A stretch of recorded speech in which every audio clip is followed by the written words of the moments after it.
ছোট্টখাট্ট হেসেল আমার ছোট্ট ছোট্ট বাসন কুসন চামচ হাঁড়ি কুড়ি, তাই নিয়ে বানাবো আজ তোমাদের কমেন্ট অনুযায়ী পিঠে আর পুলি। এরপর কি বানাবো করো কমেন্ট তাড়াতাড়ি। আজ বানাবো পিঠে, তাই লাগবে চালের গুঁড়ি, দুধ, গুড়, চিনি।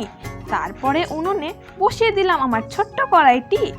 এরপর দিয়ে দেব দুধটি, তারপরে দেব আমি গুড় আর চিনি। এখন আমি ফোটার অপেক্ষা করি, দুধ ফুটলে তারপরে দেব আমি পুলি। ফোটার আগে পুলি দিলে আমি জানি ভেঙে যায়, তাই দুধ ফোটার পরে আমি দিয়ে দেব পুলি। এখন আমি দিয়ে দিলাম সব পুলিগুলি। এরপরে সিদ্ধ হলে নামিয়ে ফেলবো আমি। ভালো করে সিদ্ধ হলে তবেই নামিয়ে নেবে।